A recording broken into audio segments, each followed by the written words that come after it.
a alegria. A alegria que eu preciso vem de ti. E eu recebo. Passa assim, abra a sua mão. Diga, eu recebo. Diga lá, uma porção de alegria na minha vida. Amém? Agora com essa mesma mão, ponha lá a mão em cima do ombro do irmão e diga, recebe, irmão, uma porção de alegria na tua vida. A alegria de Deus. Amém? Dá uma salva de palmas.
Vamos ver que os irmãos abrissem as vossas Bíblias. Efésios 5:14. Obrigada, Paizinho. Dá-nos corações gratos, Senhor. Abre o nosso entendimento neste momento.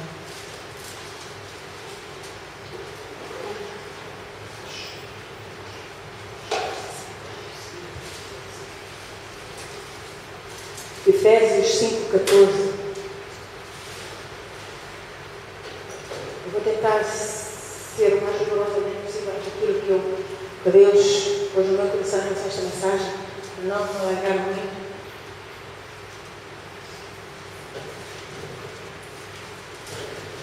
E Efésios 5:14, quero que vocês todos leiam após mim. Desperta. Outra vez. Desperta. Tu que dormes. E levanta-te dentre os mortos. E Cristo te esclarecerá. Vamos dizer mais uma vez, irmãos?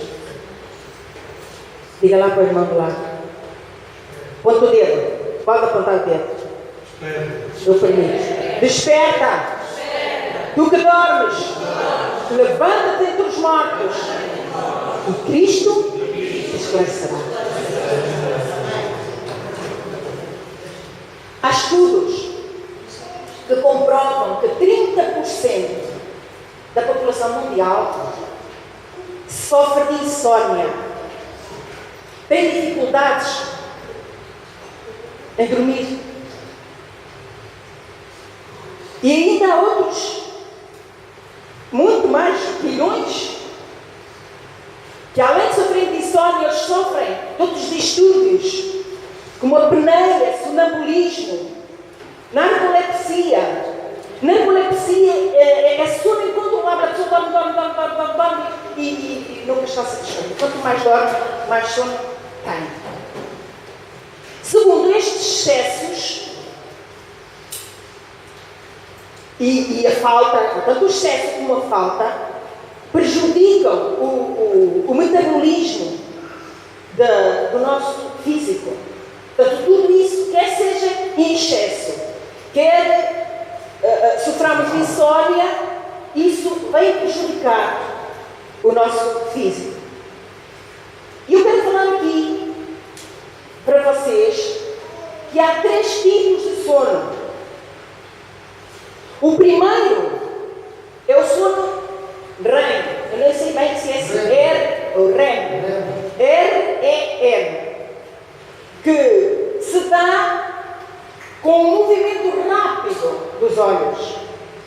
E depois há outro tipo de sono que é o REM, ou seja, o não movimento rápido dos olhos. O REM. Mas não é sobre estes sonos que eu quero falar. Porque há um terceiro. E o terceiro tipo de sono é o sono espiritual. Que infelizmente assola hoje, nos tempos presentes, a vida do mundo cristão. É sobre esse sono que eu quero falar. O sono espiritual é um dos maiores distúrbios, uma das maiores perturbações espirituais na vida do cristão. É um problema que tem prejudicado grandemente a relação Deus-homem, ou homem-Deus. Este sono consegue roubar-nos não só a fé, como também perturbar a nossa comunhão com Deus, o nosso relacionamento com Deus no nosso dia a dia. E eu queria, para exemplificar um pouco melhor o que é este sono espiritual, eu usei 3 exemplos bíblicos. Abra a sua Bíblia em Atos 20.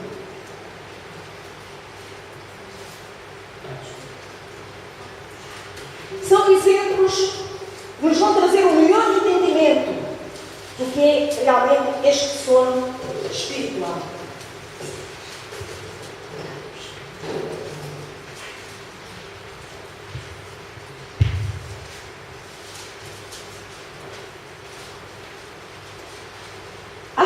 27, diz: no primeiro dia da semana, juntando-se os discípulos para partir o pão, Paulo, que havia de partir no dia seguinte, falava com eles e alargou a prática até à meia.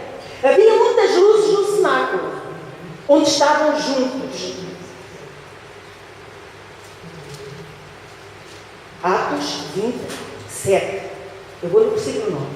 E estando um certo jovem por nome Eutico, assentado numa janela, caiu do terceiro andar, tomado de um sono profundo, que lhe sobreveio durante o extenso discurso de Paulo, e foi levantado morto. Paulo, porém, descendo, inclinou-se sobre ele e, abraçando, disse: não vos perturbeis, que a sua alma está nele. E subindo e partindo o pão e comendo, ainda lhes falou largamente até à alvorada. E assim partiu. E levaram vivo o jovem e ficaram não pouco consolados. Então, isto aconteceu no primeiro dia da semana. De acordo com os cálculos judaicos, este primeiro dia da semana podia estar a referir-se ao sábado. Podia ter a ver com o sábado, mas também podia ter a ver com o domingo, que é o mais certo, não é? Porque o domingo acontecia, entrava em vigor a partir da tardinha, a partir das 16 da tarde. Portanto, isto aqui era à noite. Partimos do princípio que já é domingo. E isto mostra-nos uma coisa muito importante. Que o domingo já era um dos dias muito importantes para a igreja primitiva.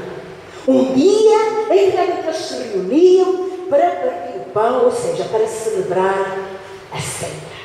Que é isso que nós vamos fazer hoje também. Amém? O lugar, eu creio, estava super lotado. Cresce que não havia lugares vazios. Por isso, este jovem, este Eutico, como queria estar ali a assistir ao culto, como queria estar na reunião, e como não tinha lugar, ele foi-se sentar numa janela, no terceiro andar. Eu pergunto, era comum? Era vulgar? Era o sítio apropriado para uma pessoa se sentar, a não ser um caso extremo, para assistir um culto? Não.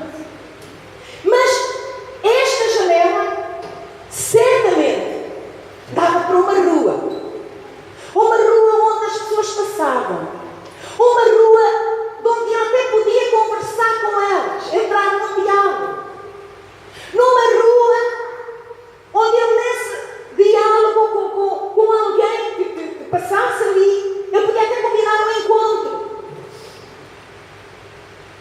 Mas se fosse como fosse, uma coisa é certa: essa janela, com toda a certeza, ele foi tirado do verdadeiro propósito com que ele se encontrava naquele lugar. Ele foi ali para ter um encontro com Deus. Ele foi ali para assistir a um culto. Ele foi ali para ouvir a palavra de Deus.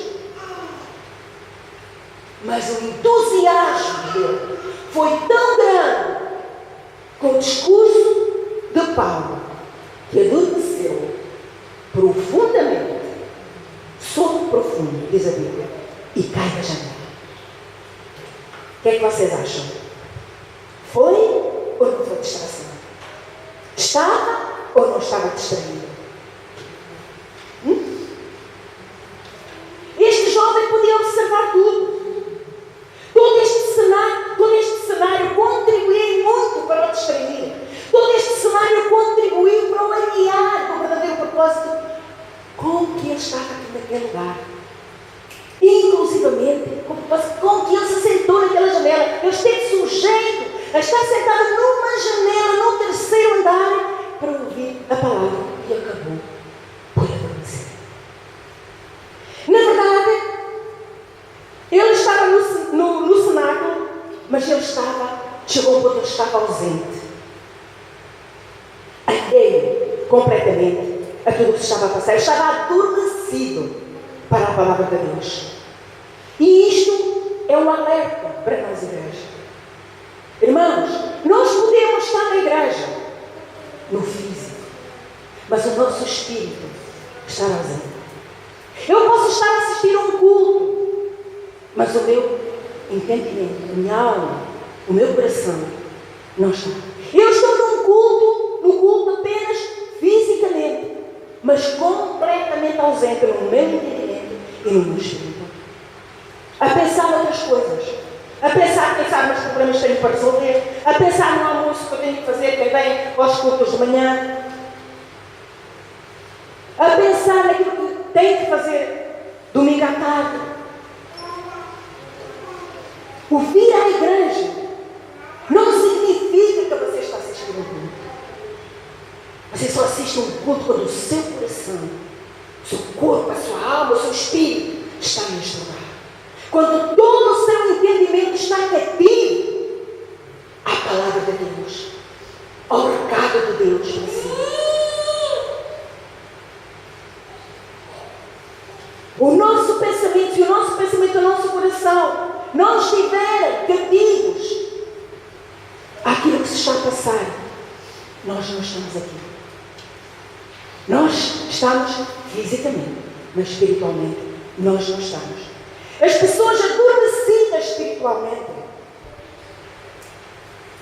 toma atenção nisto, por mais que elas se esforcem para se concentrarem, por mais que elas se esforcem a ouvir um pastor a pregar, por mais que elas se esforcem a querer ficar cativas, elas não conseguem.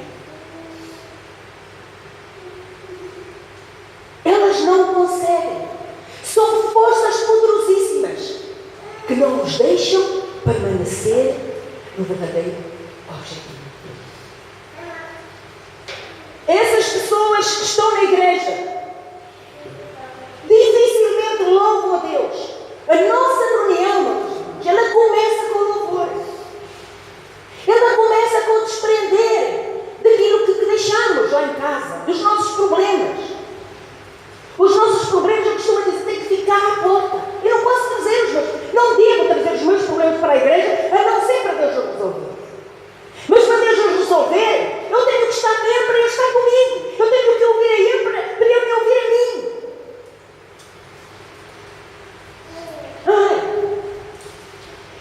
A primeira coisa que eu tenho que fazer quando eu chegar à igreja é cativar todo o meu entendimento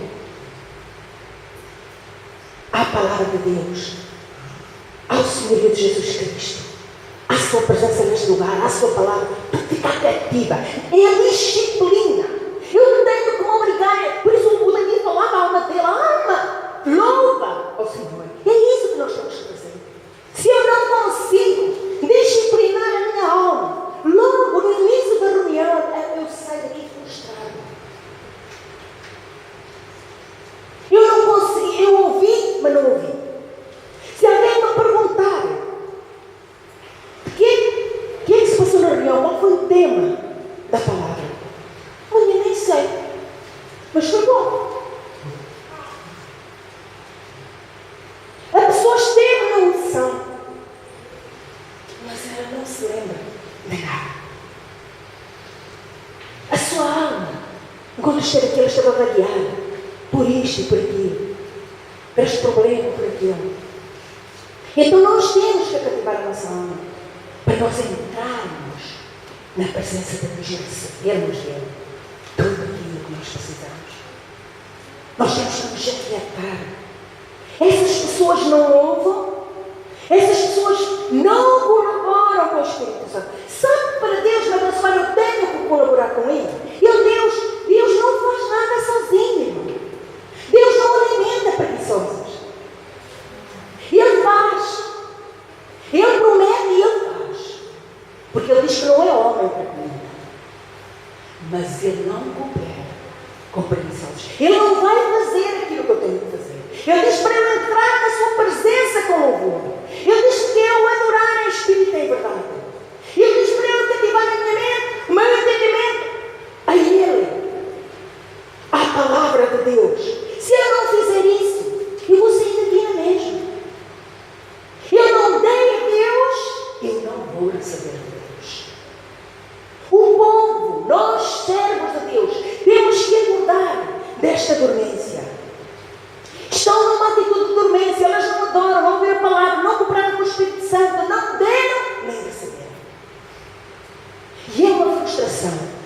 vêm doentes e vão para casa doentes. E vêm oprimidos e vão para casa oprimidos. E vêm insatisfeitos com qualquer coisa e vão insatisfeitos com qualquer coisa. Deus diz que é o suprimento de toda a nossa necessidade. Há alívio na sua presença. Há bênção, há delícia perpetuamente. Este é um dos estágios do sono espiritual. É estar realmente presente no físico, mas já ausente no físico, mas já ausente no espírito. Diga para o irmão. Aponta lá o seu dedo. Hoje é dia de apontarmos o dedo uns aos outros, aqui na presença de Deus. Tem cuidado, irmão. Fica atento para não cair num sono profundo, porque o perigo é forte. O jovem caiu da janela porque ele adormeceu. E se nós adormecermos em relação à palavra, nós vamos cair. Ele morreu, só que Deus está com ele. Paulo estava lá. Paulo abraçou e a unção do Espírito de vida que estava nele passou para o jovem e ele morreu. Mas não tem ninguém. Amém? Então a palavra de Deus em 1 Coríntios 10, 12, ela nos leva: aquele, pois, que cuida estar em pé, olhe, não caia. Você está em pé não só porque está aqui na igreja. Você está em pé porque se relaciona com Deus, porque se relaciona com a sua palavra, porque se relaciona com o seu Espírito, porque é dirigido por Ele. Amém? Segundo exemplo, Mateus 13, 14.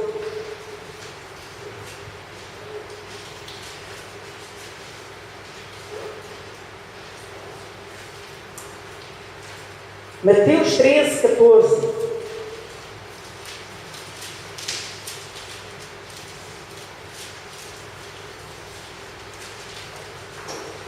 Diz assim. Desculpa, não é de 14, é 24. Mateus 13, 24. Propôs outra palavra dizendo, era Jesus a falar: o reino dos céus é. Em Marcos encontramos precisamente a mesma expressão. O reino dos céus é semelhante ao homem que semeia a boa semente no seu campo. Mas dormindo os homens, ou seja, os servos, veio o inimigo e semeou o joio no meio do trigo e retirou-se. E quando a erva cresceu e frutificou, apareceu também o joio. Frutificou.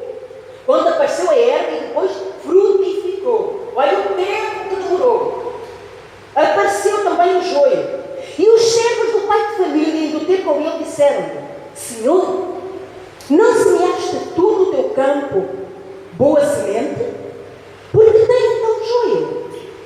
E ele lhes disse: um inimigo é quem fez isso. Diga comigo. Um inimigo é quem fez isso. E os servos lhe disseram: queres, pois, que vamos arrancá-lo? Porém ele lhes disse: não, para que ao colher o joio não arranqueis também o trigo com ele.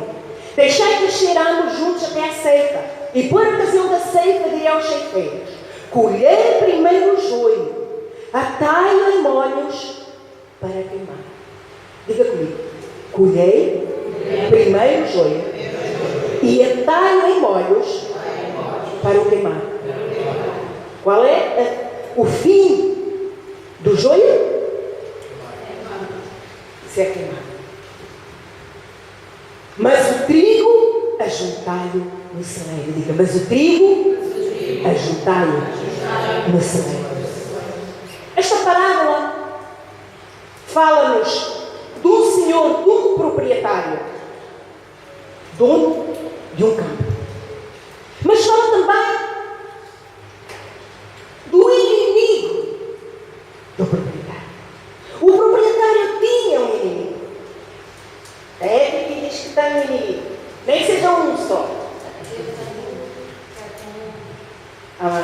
nós temos um inimigo comum com o Senhor deste campo. Não é? O proprietário simboliza Deus, o que semeia a boa semente no seu campo. O inimigo é a má semente. O inimigo simboliza o diabo. Agora vejam. O proprietário semeia a boa semente quando? De dia. Não é? O proprietário não vai à noite, no meio da escuridão, semear a boa semente.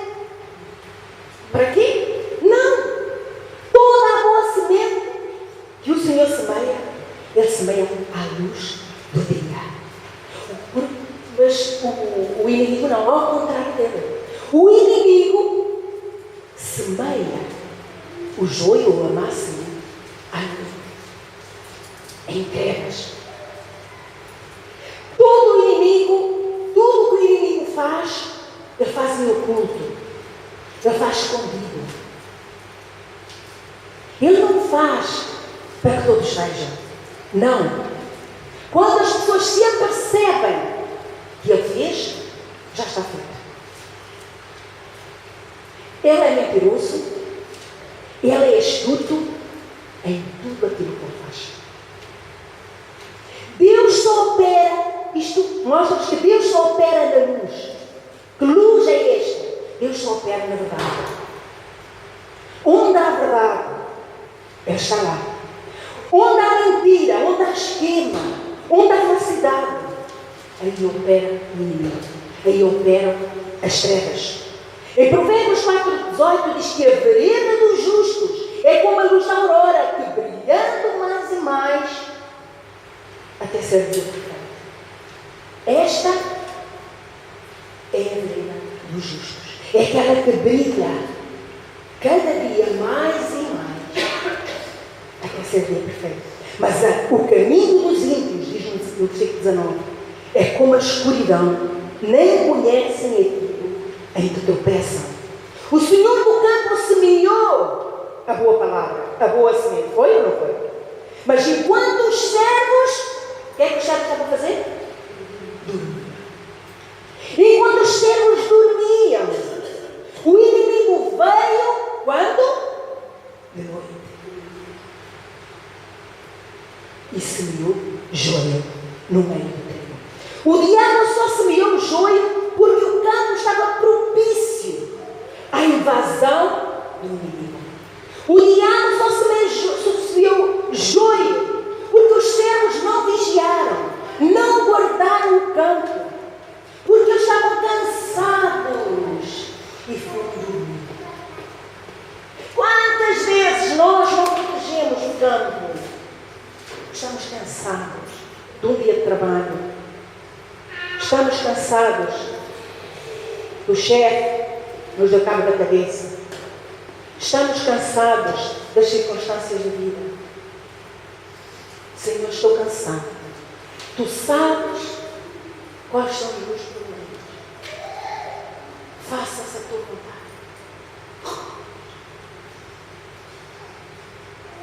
É passar a responsabilidade para Ele. Mas Ele não é responsável. Ele é responsável por semear a boa semente na nossa vida. Mas nós somos responsáveis por a proteger, para que o diabo não nos jogue. O inimigo misturou, enquanto os servos dormiam, enquanto descansavam, ele semeou o joio. O joio está misturado com o trigo. Agora, toma atenção nisto. O joio está no mesmo campo que o trigo. A planta não tem qualquer tipo de diferença. Sabe como é chamado o joio? Trigo bastardo. O joio é chamado trigo bastardo. Ele está misturado com o trigo. Enquanto a erva, enquanto a planta, ele cresce lentamente, sem ninguém por isso. Os servos deram por isso, porque a erva cresceu e frutificou. E quando ela frutificou, quando a erva frutificou, eles então viram que havia joio no meio do trigo. Em Mateus, agora vamos ver primeiro aqui a diferença entre o trigo e o joio. O fruto do trigo alimenta, dá lucro ao seu senhor. O fruto do joio não. O fruto do joio não tem qualquer presta. O fruto do joio é lançado fora. O fruto do joio é mau, é venenoso, mata. Por isso ele é atado e lançado na fogueira. Em Mateus 13:38 diz que o campo é o mundo. E é no mundo que a igreja exerce a sua influência numa divulgação da palavra. Ela exerce a sua influência no mundo. É no mundo que a igreja semeia a boa semente. E o objetivo do inimigo semear joio é para danificar essa semente. Os joios são os filhos do maligno, são do mundo, é verdade. Mas o que é certo é que o joio também está dentro da igreja, numa quantidade maior ou menor, para que essa semente não frutifique, não dê o fruto realmente para aquilo que ela foi semeada. Ela cresce, mas ela cresce atrofiada porque há semente ali, a erva daninha ali, que não a deixa desenvolver. O joio está na igreja, mas ele não é da igreja. O joio coopera no reino, mas ele não faz parte do reino. Agora não se ponha para imaginar aquele é joio e aquele é trigo. Não, quem é joio ou quem é trigo? Nem você sabe, nem eu. Porque só Deus conhece os corações. Nós gostamos muito de julgar, de ver pelo nosso entendimento. Nós vemos o exterior, vemos às vezes certas ações que nem correspondem à palavra de Deus. Vemos atitudes, nada tem a ver com a palavra de Deus. Vemos falhas, meu irmão. Mas isso não significa que ele seja joio. Isso não dá-me o direito de eu dizer que ele é joio. Porque diz que só no fim o joio é separado. Só no fim o Senhor do campo manda atar limones para que seja lançado no fogo. Eu não sei, ou melhor, eu sei se eu sou joio ou trigo. E Deus também sabe. Você sabe, meu irmão. Nós sabemos se nós somos joio ou somos trigo, porque nós sabemos as intenções do nosso coração. E Deus também sabe, mas mais ninguém sabe. Então, nós como crentes, não podemos julgar o irmão, aquele que tem um porte menos digno, se é trigo, se é joio, porque todos nós temos falhas. Um dia o Senhor fará a separação. O trigo e o joio, diz a palavra de Deus, têm que crescer juntos, para que o trigo seja purificado, porque se ele for arrancado, corremos o risco de arrancar também o trigo. O objetivo do inimigo de semear o joio no meio do trigo pode ser interpretado como uma atitude de vingança do inimigo contra o Senhor do campo. O inimigo é vingativo para atrapalhar o crescimento da boa semente.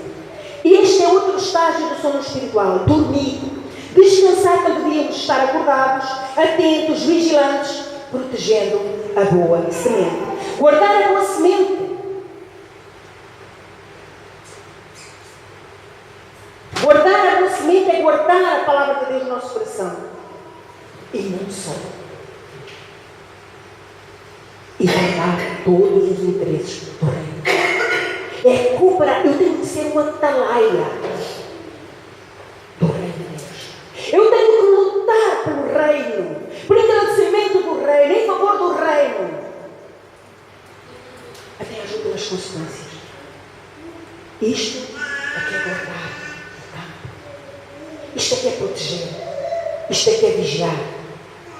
Em 1 de Pedro 5:8 diz: sede sóbrios, ou seja, moderados, vigiai, porque o diabo, o vosso adversário, anda ao redor, bramando como leão, buscando aquilo que possa tragar. Esta vigilância tem que ser permanente, até que o Senhor nos venha buscar. Em Marcos 13:33, olhai, vigiai e orai, porque não sabeis quando chegará o tempo. A nossa falta de oração, a nossa inação no reino, a nossa dormência dá permissão ao diabo para semear joio no meio do tempo.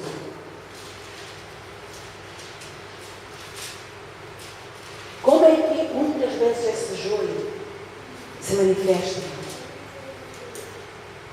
Divisões, críticas, ressentimentos, mágoas. Se vocês analisarem, tudo começa por aqui.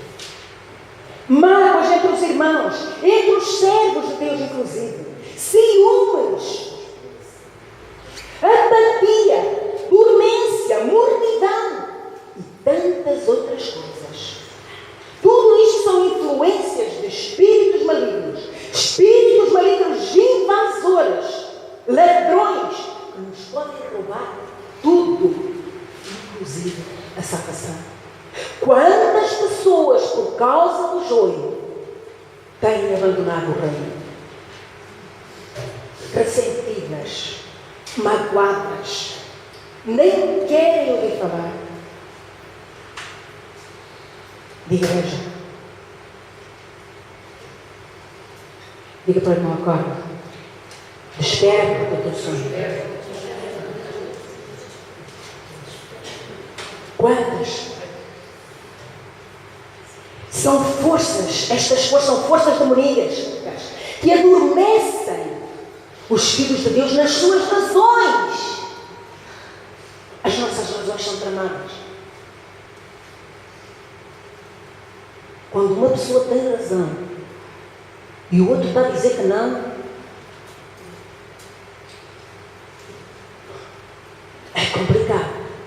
Então nós ficamos ali todos inchados a defender as nossas razões, amargurados, ressentidos com aquele irmão, ou até com os servos de Deus, inclusive. Não, e esta dormência, estes demónios não permitem que a pessoa perdoe as ofensas.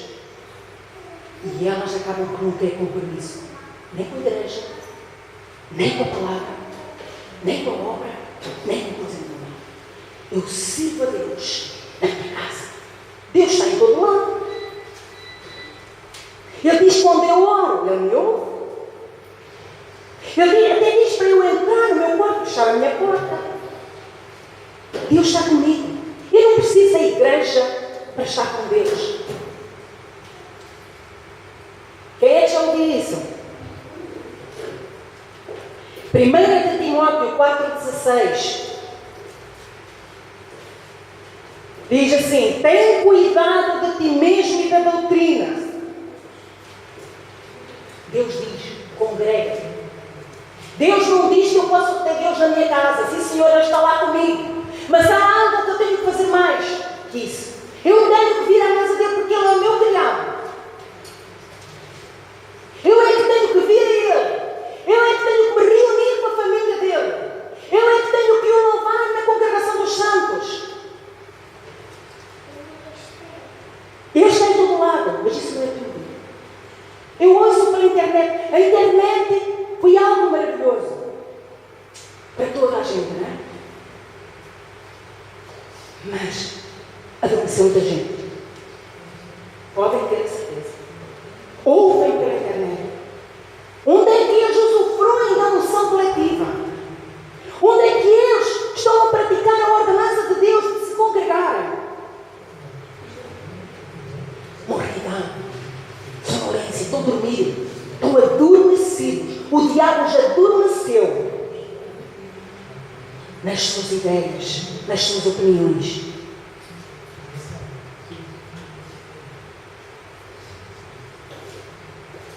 Amai, irmãos. No versículo 12 diz, para sermos um exemplo dos fiéis, na palavra, no trato, no amor, no espírito, na fé e na pureza. Exemplo. O exemplo é algo assim. Temos que ser exemplo. Para os que estão dentro e para os que estão fora da igreja. Em relação ao peito. E diga, eu quero ser um exemplo. Para todos os meus irmãos, dentro da igreja. E para aqueles que estão lá fora. Eu quero que quando olharem para mim, vejam Jesus.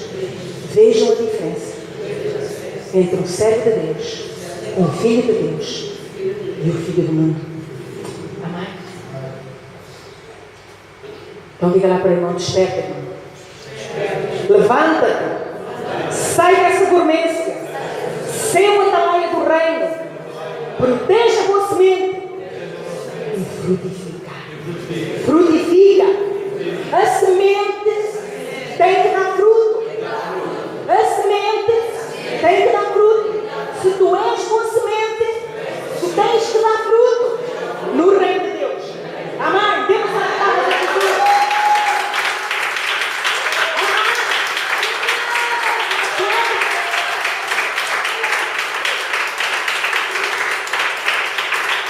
Chega que faz conta. Chega que está tudo bem. Chega de termos Deus como nosso servo. Nós é que somos servos dele. Temos que acordar. Nós é que somos servos dele. Deus sabe muito bem a nossa capacidade. Deus sabe muito bem até onde nós podemos ir. Ele sabe. E quando nós estamos fracos, Ele diz que nós somos fortes. E somos. E somos. Quando eu deixo essa fraqueza de lado e tomo essa força que vem dele, eu sou forte. Eu sou forte. Não sei como é que você é, mas eu sou. Quando estamos fracos, quando nós mesmos não conseguimos nada, eu disse, ainda bem que agora eu posso fazer. Então nós somos fortes. Porque ele vem e toma as rédeas da situação, não é? Toma a dianteira e faz como Ele quer. Na minha vida e na sua vida. Tudo o que Ele faz é perfeito. Quer outro exemplo? Abra lá em Marcos, em Mateus 26. Glória a Deus, Jesus. Vocês nem imaginam o quanto esta palavra nasceu no meu coração. Eu mastiguei esta palavra.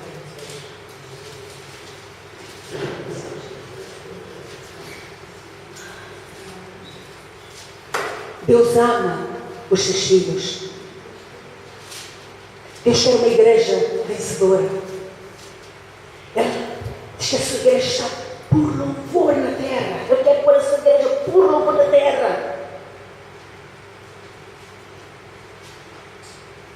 Mateus 26, 36. Então chegou Jesus com eles a um lugar chamado Getsemane e disse a seus discípulos: assentai-vos aqui, enquanto vou além fazer o quê, irmãos? Orar. E levando consigo Pedro e os dois filhos de Zebedeu, começou a entristecer-se e a angustiar-se muito. Então lhes disse: a minha alma, veja Jesus aqui, abrir o coração para os discípulos, no momento de angústia, a sinceridade dele, a necessidade que ele tinha que eles cooperassem com ele. A minha alma está cheia de tristeza até à morte, disse Jesus. Ficai aqui e vigiai comigo. Jesus estava a pedir aos discípulos ajuda. Ele estava a dizer: cooperem comigo nesta hora tão difícil. Orem, vigiem. E indo um pouco adiante, prostrou-se sobre o seu rosto, orando e dizendo: meu Pai, se é possível, passa de mim este cálice. Todavia não seja como eu quero, mas como tu queres. E diz o versículo 40: e voltando para os seus discípulos, achou-os como? Adormecidos. E disse a Pedro: então nem uma hora pudestes vigiar comigo? Ou seja, eu pedi tão pouco, e nem esse pouco vocês foram capazes de fazer por mim?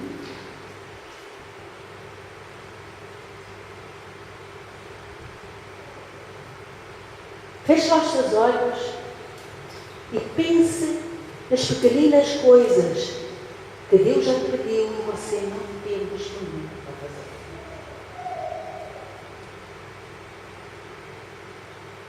A presença de Deus está neste lugar de uma maneira tremenda.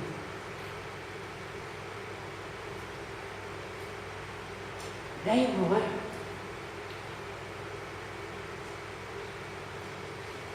O 41 diz: vigiai e orai, para que não entreis em tentação. Na verdade, o espírito está pronto, mas a carne é fraca. E indo segunda vez orou dizendo: meu Pai, se este cálice não pode passar de mim sem eu beber, faça-se a tua vontade. E voltando, achou-os outra vez adormecidos, porque os seus olhos, diga comigo, estavam carregados de sono espiritual. Então chegou junto dos seus discípulos e disse: dormi agora, já não é preciso. A partir deste momento, já não é preciso ficarem desacordados. Já não é preciso orar antes. Repousar. Eis que é chegada a hora, e o Filho do Homem será entregue nas mãos dos pecadores. Levantai-vos, partai-vos. Eis que é chegado o contrário. Jesus disse que a sua alma estava angustiada. Ele estava assolado de tristeza. E dizem os teólogos que quando, desta última vez que ele foi, e disse: Senhor, mas se não é possível passar de mim este cálice, faça-se a tua vontade. Caiu sobre Jesus uma serenidade. Jesus estava angustiado não só pela obra que tinha que realizar, pelo medo. Ele era carne. Ele sabia que ele ia sofrer. Mas sobretudo porque ele orava e o Pai não respondia. Mas o Pai enviou anjos para o consolar. Esses anjos consolaram o coração dele. Esses anjos fortaleceram que Jesus estás conosco. Quando nós estamos assolados por grande tristeza, por grande angústia, por uma situação que nós não conseguimos resolver, uma situação que nós sabemos que temos que passar por ela, Deus comissiona anjos para nos consolar e para nos suportar. E diz que desceu sobre Jesus uma calma, que tudo que ele sofreu, tudo que ele passou, tudo que ele suportou, ele suportou com serenidade, com tranquilidade. Não foi conformado.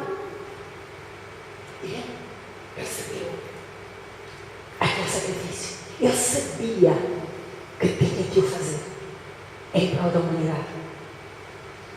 E Deus o capacitou com essa serenidade. Aquela angústia, aquela tristeza passou.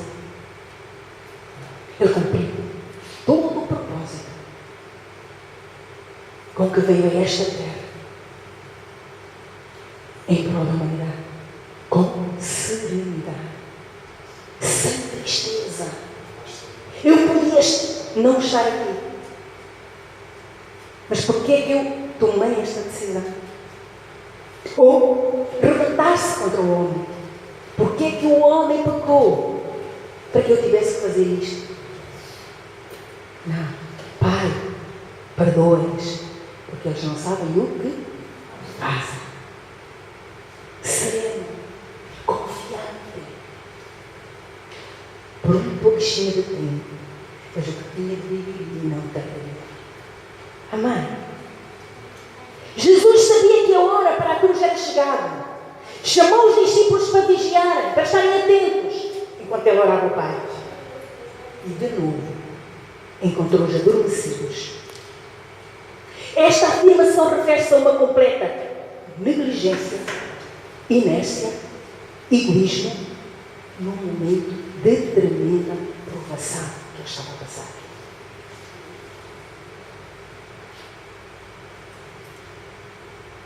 Como é que a igreja se porta? Como é que a igreja se porta quando nós vemos não haver pessoas de salvação? Nós não vemos a glória de Deus a manifestar-se como Ele quer que se manifeste. Nós vemos pessoas abandonarem o Deus. Qual é essa atitude? Qual é a nossa atitude como igreja? Atitude egoísta. É uma atitude egoísta. Deus diz: cooperar comigo, orar, vigiai. E nós dormimos. E a igreja dorme, descansa. A igreja não se preocupa se há muita ou pouca gente. A igreja não preocupa se há servos ou se não há servos. Eles que lá estão, façam me entenderem. Eu não estou lá. Egoísmo. Egoísmo. Nem uma hora, nem um período de uma reunião podes descansar para mim.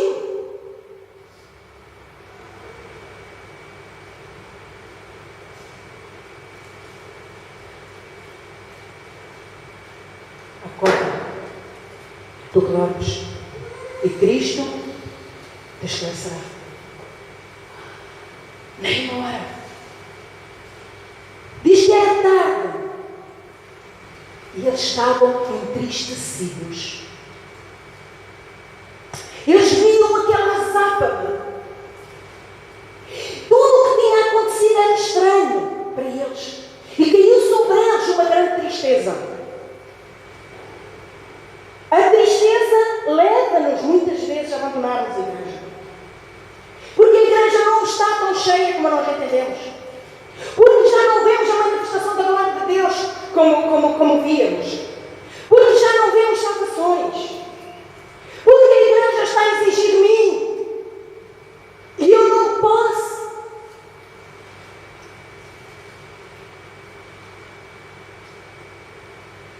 A tristeza leva-nos muitas vezes a abandonar o campo de batalha. E eles estavam entristecidos. A tristeza é um supurito, um narcótico. A tristeza espiritual é das coisas mais terríveis. E eu posso falar disso. Eu ainda não era crente. Eu passei por uma situação destas. Eu tenho a minha filha, acabava de ter um acidente entre a vida e a morte. Eu estava junto da maca onde ela estava. Os médicos já falaram para mim, os enfermeiros já falaram para mim, e eu atordoada, com a cabeça reclinada em cima de uma cama ao lado. A pessoa, quando é invadida por esta tristeza, por esta angústia, fica sem forças, fica sem ânimo, fica sem reação. Mas eu não sabia que quando nós estamos fracos, Deus diz que nós somos fortes. Nós somos fortes. Ele toma a nossa fraqueza e nos dá a sua força para vencermos. Eles estavam assim, tristes, a verem os acontecimentos, sem ação, sem forças para lutarem. Quando de nós, pergunto eu agora, dormem, enquanto outros lutam pela sua sobrevivência física e espiritual. Quantas pessoas no mundo estão a morrer nos hospitais e fora deles e que ainda não ouviram falar de Jesus? Eles ouviram, mas não entenderam, porque a igreja não ora para que o seu entendimento se abra. A igreja não luta, a igreja não protege o campo, deixa o campo propício às invasões do inimigo. Quantos de nós se preocupam com aqueles que atravessam situações de angústia da alma, como estava a acontecer com Jesus? Nem uma hora conseguiste orar, nem uma hora conseguiste vigiar. A outra também é preciso. Quantas vezes nós sabemos de pessoas que estão num leito de morte e nós não tomamos 5 minutos do nosso tempo para ir lá e dizer que houve um Senhor que morreu por ele? Só tem que abrir o coração. Nem 5 minutos.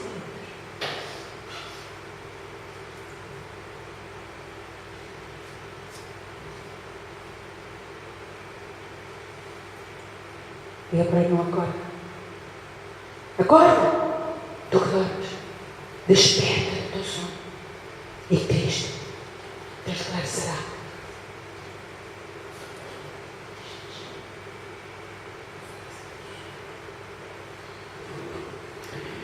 Vigiai e orai. Cooperai comigo. E por 2 vezes ele foi encontrá-los adormecidos. Nesta tristeza, anestesiados, atordoados, sem forças, apáticos. Por isso ele nos diz no versículo 41: vigiai e orai para que não entreis em tentação. Se vocês repararem, tudo move. A oração tudo move. Tudo se move através da oração. Por isso o diabo adormece a igreja. Por isso o diabo adormece os filhos de Deus. Adormece os servos de Deus. E deixamos o campo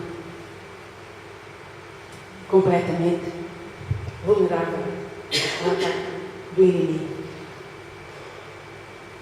Em Lucas 22:46 diz: porque estáis dormindo, levantai-vos e orai para que não entreis em tentação. Aquele que está em pé, cuidado, não cai. Temos que orar, temos que vigiar, temos que proteger a boa semente. Para concluir, o sono espiritual é uma arma terrível, uma ferramenta contra o cristão. Terrível. A dormência destrói a nossa fé. Destrói o nosso incentivo. Nós temos que estar incentivados com a obra de Deus. Se nós vemos que realmente o diabo está a minar, está a estragar o trigo, está a arrancá-lo, está a estragar a boa semente, temos que orar. Temos que tirar tempo para orar. Temos que vigiar. Temos que guerrear. Temos que ser atalaias do reino. Um dia Jesus vai perguntar: o que fizeste? Quando eu precisei de ti, quando eu te mandei vigiar, quando eu te mandei orar, o que fizeste? Fizeste em favor dos teus irmãos? Fizeste em favor da igreja a que pertencias? O que fizeste? Nem uma hora, nem 5 minutos ou 10 minutos conseguiste tirar do teu tempo, das tuas coisinhas, para me ajudar, para cooperares comigo.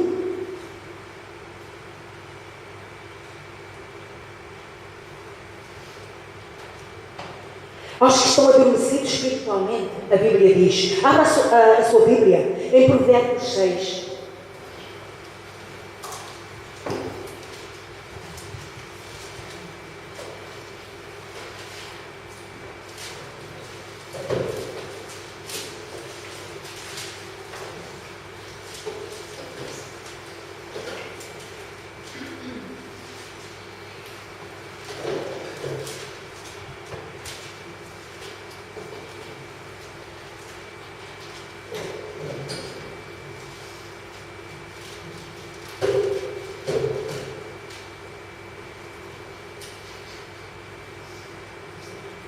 Em Provérbios 6, 4 diz: não des sono aos teus olhos, nem deixes adormecer as tuas pálpebras. Ó preguiçoso, até quando ficarás deitado? Quando te levantarás do teu sono?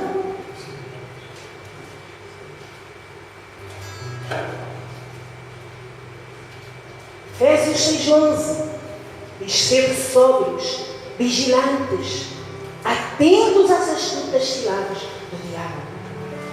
Em Romanos 13:11, Paulo dizia para os romanos: e isto digo, conhecendo o tempo, que já é hora de despertarmos do sono, porque a nossa salvação está agora mais perto de nós do que quando aceitamos a fé. E agora diga comigo o versículo de Efésios 5,14. Desperta, tu que dormes, levanta-te, dentre os mortos, e Cristo te esclarecerá. Quem são estes mortos? São todos aqueles que não têm Jesus.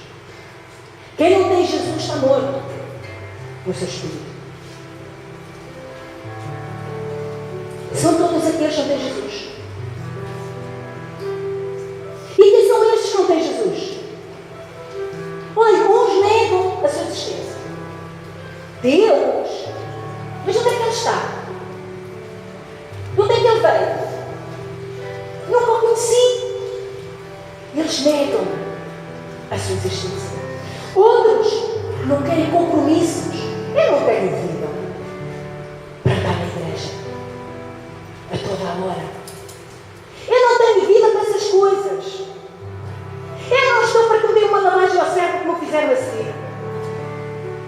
Oh! Como é que você pode ter tanta certeza que essa palavra é de Deus? Foram os homens que a escreveram. Outros não querem compromisso com a obra. Vêm, sentam, recebem e vão embora. Os que recebem, porque há outros que nem recebem, dormem.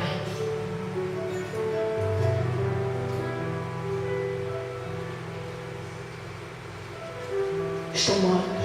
Outros por tradições. Sou católica, eu vou continuar assim. Não mudo. Deus diz: mas estás errado. Mas eu não mudo. Mas a palavra de Deus diz isso. Mas eu não mudo. Mas a palavra de Deus diz que isso é pecado. Mas eu não mudo. Mortos. Não têm o espírito.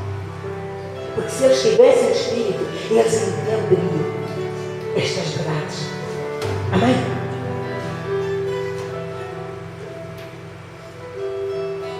Paulo faz aqui um apelo a todos. Paulo faz um apelo aos que conhecem Jesus.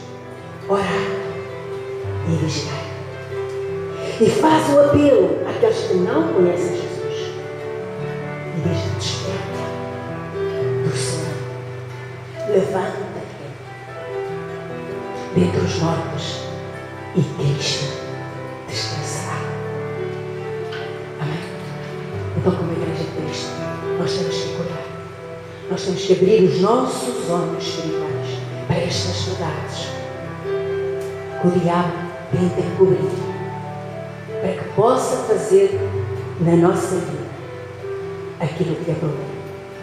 convencendo-nos de que tudo está bem. E está tudo mal.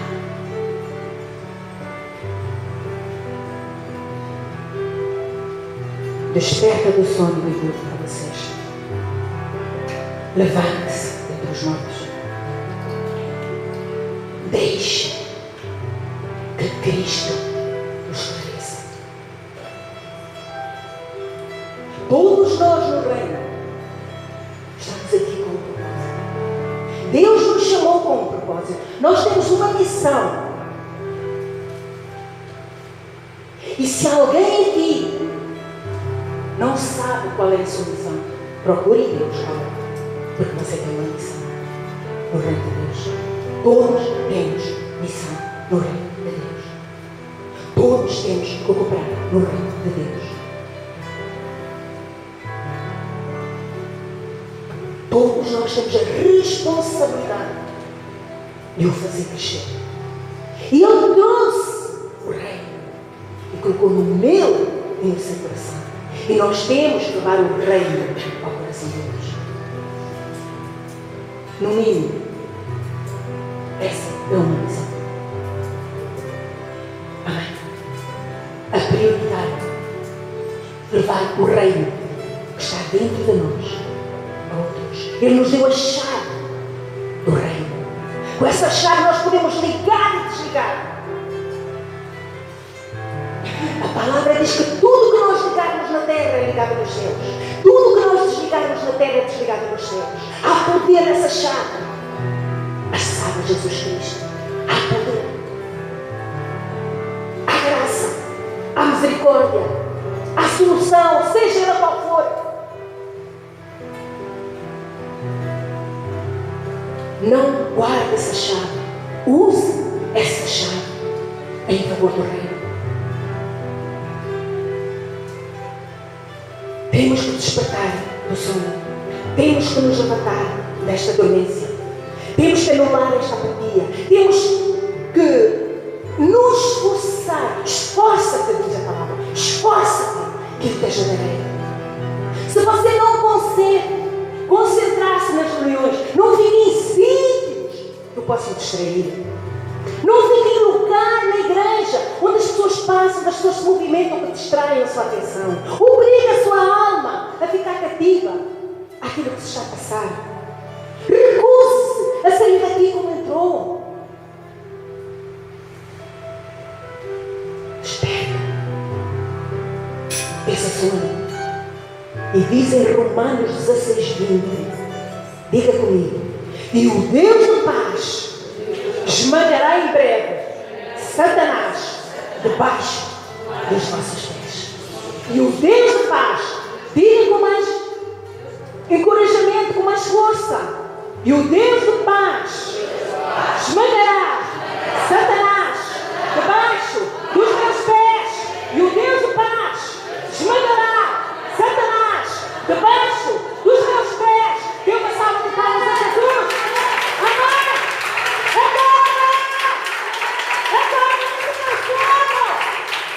E Cristo te esclarecerá. Acorda. Eu quero que vocês se levantem. Nós vamos ministrar aqui com um hino e fazer uma oração para depois tomarmos a ceia, semearmos no reino de Deus e tomarmos a ceia, porque nele, por Ele, todas as coisas foram feitas nele, por Ele e para Ele. Amém? Abra o seu coração para Jesus, fala com Ele. Enquanto ministramos com este hino, fala com Ele. Arrependa-se no seu coração e depois vamos orar juntos. Ninguém é perfeito. Nós estamos na igreja para sermos aperfeiçoados. A missão da igreja é o aperfeiçoamento dos santos. Não somos perfeitos, mas nós podemos aperfeiçoar-nos. Amém? Por Ele, por Ele, menos oração. para Ele são todas as coisas. Vamos trazer outra bateria. Por Ele, por Ele, para Ele são todas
saber e o conhecer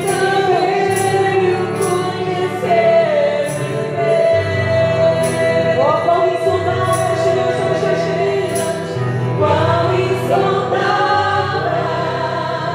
seus juízos e seus caminhos. Oh, quão profunda riqueza, Senhor. Quão profunda riqueza o saber e o conhecer de Deus. Quão insondáveis teus juízos e seus. Oh, que glória nós